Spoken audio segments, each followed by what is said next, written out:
Today, I have been having my first experiences of remote career guidance, so on the phone and also via video link. And I have been pleasantly surprised at how it's gone.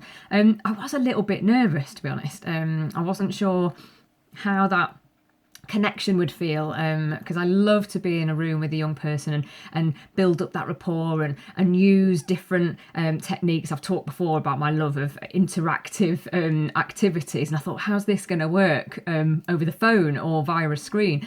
But I really was surprised at how well it went, and I got to use two of my favourite things. So I had my own pack of What's Your Strength and also my trusty Post-it notes, which I've talked about on my videos before. So I thought it'd just be nice to share how I've used those. So on the video link, I used the Post-it notes, and what was lovely is on the particular call I had a young person and their parent. And the young person was talking to me about these two ideas that she had. One she had a lot more experience of than the other, although she was equally as interested in them both. So I introduced the idea of the Post-it note activity, and she had some Post-it notes on her desk, which was fantastic. So I asked the young person to write down the two ideas on the two Post-it notes, which she did. So she had her two Post-it notes. Then I asked her to give them to her mum, which she did. And I asked the mum to scrunch them up, put them behind her back and wiggle them around just like I do. And then I asked her to just provide them to her daughter to pick a hand. And when her daughter opened it up, what was really interesting is she picked the one that she didn't have so much experience of. And I asked her to flash forward 5 years and said, imagine having that job. How do you think you'd feel? And she said, well, I don't know how I'd feel because I don't really know so much about that one. I've not got as much experience. And it was that penny drop moment, both for the young person and for her mum, as they both shared that idea together of needing to maybe get a little bit more experience. And then I just listened as the two of them talked to each other about how they might do that. So could she do some voluntary work? Could she practice her skills at home? Could she get a part-time job in that particular industry?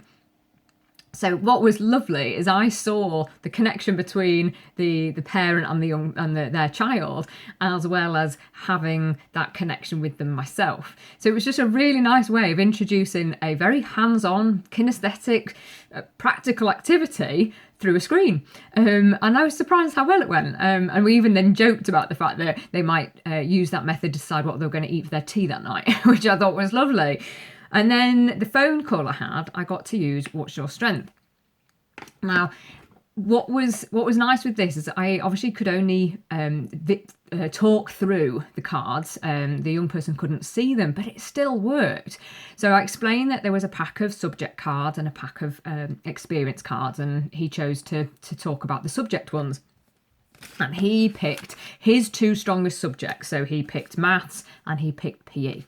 And I explained to him that I'd picked the two cards and I was going to turn them over, and on the back of the cards were the list of skills and qualities. So I took each one in turn and I explained to him that I was going to read a list of skills and qualities and asked if he would stop and tell me if any, as I read each one, and tell me if any resonated with him. So I did just go through the list and read them out loud to him and paused after each one to give him chance to sort of reflect on it and think about it. And as I went through the list, he did stop me several times and said, yeah, I'm good at that. So I said, well, I'll write that down. So I made a note of it.